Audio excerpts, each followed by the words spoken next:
Alright guys, welcome back to Formula 1 news. With Ferrari rumoured to be taking their 6th engine of the season in upcoming races with further penalties to boot, they have been the most vocal proponent of the idea to increase the number of engines allowed in the upcoming seasons. Will other teams agree, or is this just Ferrari trying to compensate for their poor reliability? Very much enjoyed your thoughts in the comment section below. Hit the like button if you enjoy. Subscribe if you are new as always, I would greatly appreciate it. Speaking of Ferrari, this is Robin Riccardo, I believe, winning his first race. So the Ice Cup is, making progress rather nicely. Now, let's talk about the driver lineup for next year, because Nyck de Vries, we believe, is still going to go as it stands at Alpha Tauri. He says that he's in the frame potentially for 3 teams, but doesn't really know where he's going to go. His future is not in his hands, but he more than likely will get a seat, and actually confirmed the meeting that was rumoured with Helmut Marko, where supposedly they pretty much confirmed that he would join Alpha Tauri next year. Helmut Marko, of course, from the Red Bull side, but also very deep in the operations with Alpha Tauri, the sister team. So yes, that is what is presently expected. Now, what that means is what's going on with Williams, because there's been an interesting relationship with Alpine and Williams, where we thought they were going to try and loan out Piastri to Williams for 1 season,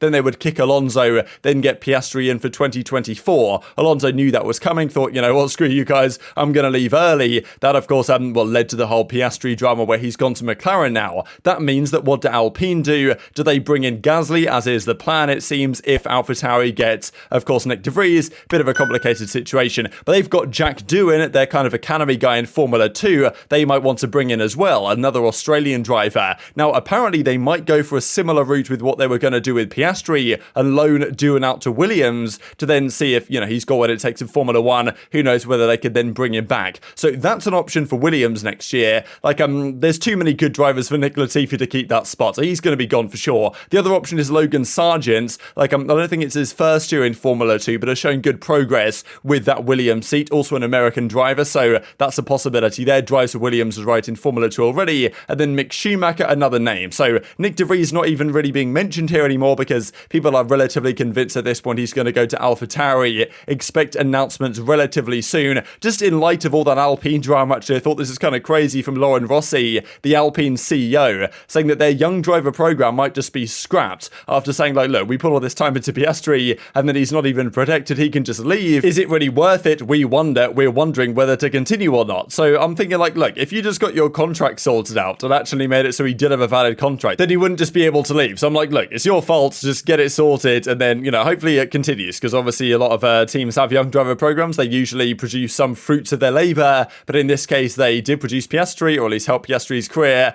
and then he decided to leave because they didn't get the contract stuff sorted. An absolute disaster class, as always, from Alpine. But yes, this is the situation as we believe it's going to happen. Some rumours still flying around as to who's going to go to Alpine, but yes, there definitely are the key targets for these respective teams. Gasly to Alpine, we do believe is going to be the case next season. Let's talk Ferrari. They've got a couple of guys in their program. Mick Schumacher, I believe, is going to be leaving the Ferrari side, but Robert Schwartzman is a man in consideration for a potential future F1 seat. Ferrari says that he deserves a seat in the future. Haven't been impressed by him. I think he's going to do maybe some FP1 sessions and stuff like that in the upcoming races, as well as they've got to do rookie sessions, of course, for these drivers. Now, Ferrari, their season has definitely started off incredibly well. Then things went downhill rather quickly. You guys can see right here, average race pace from, the first part of the season when Ferrari pretty much had the quickest car for the majority of it. And then since Canada, really since France, to be honest, their race pace has fallen off a cliff, where Red Bull are now by far the fastest car. Now, interestingly enough, of course, because in Spa, that was when the new TD came through, but they also were off the pace in Hungary. That was one race after they introduced their new floor design that they believe might have actually taken them a step backwards. So kind of weird they brought an upgrade, made the car worse. That might be a key deal. But of course, one of the main issues, they're not fighting for a championship. The championship realistically was already decided by France and Hungary by the fact that their reliability was so poor in the early races of the season. This was a big talking point, of course, at Monza when all the grid penalties were being discussed. Sainz at the back, Hamilton at the back, Verstappen taking a 5th place, Perez taking a 10th place,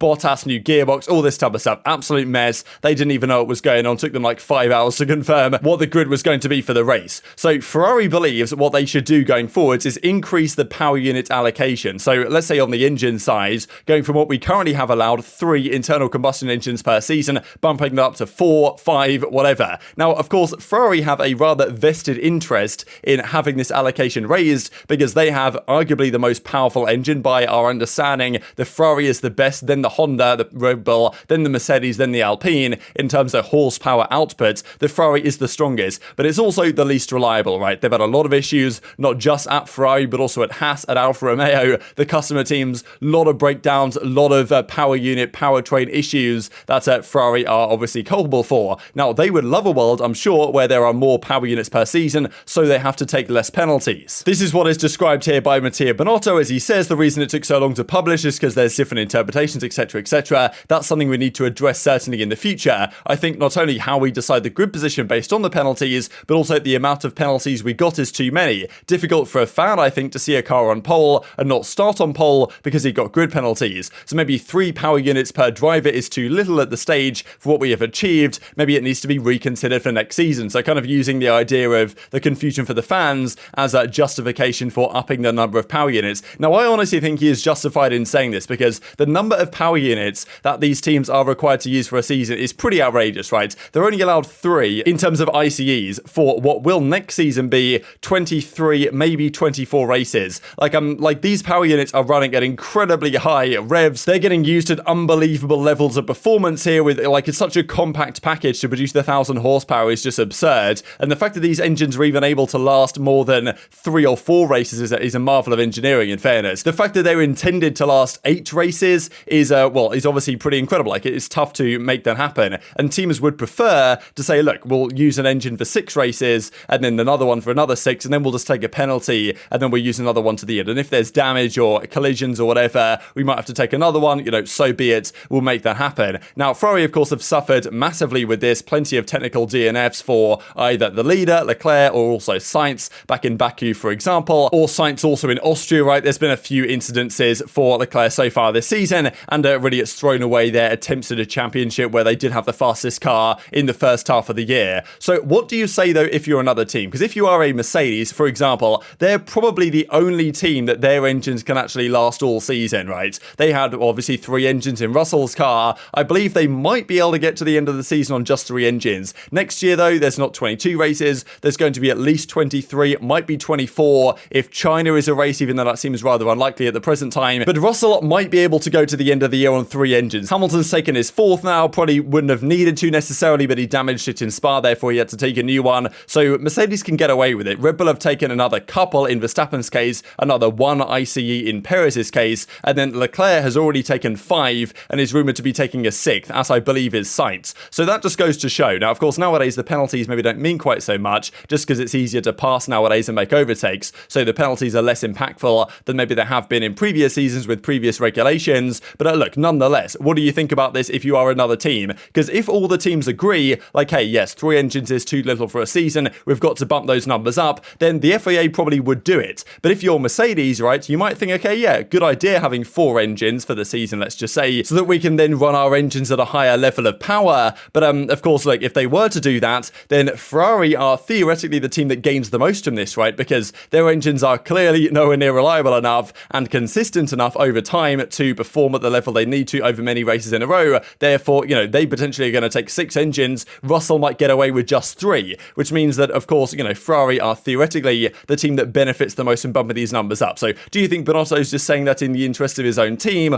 or do you think other teams might actually agree? Because I think they all will share the sentiments to some degree that, the kind of requirements on these parts are pretty insane. Now, at the same time, I think it's rather clear what the FIA are trying to achieve here, right? Because I'm sure they like the penalties. And I'm sure Stefano Domenicali from the F1 side agrees as well that, he loves the penalties because the penalties equals jumbling up the order, makes for a more interesting start to the race. So I'm sure the F1 and the FIA are probably on board with with keeping it as it is, right? To make sure there are more penalties throughout a season. So maybe the potential added entertainment factor, or perceived to be that way, is another factor for consideration. So definitely intrigued your thoughts in the comment section below. Just this to say as well on the power unit side, because there were some rumours going around that Ferrari really cranked up their power unit for Monza to try and take glory there. And apparently one of the guys from Red Bull has said that he reckons that they've pretty much sacrificed their performance in the future races by doing that, right? He reckons that, let's say your power unit has like a health bar of 100%.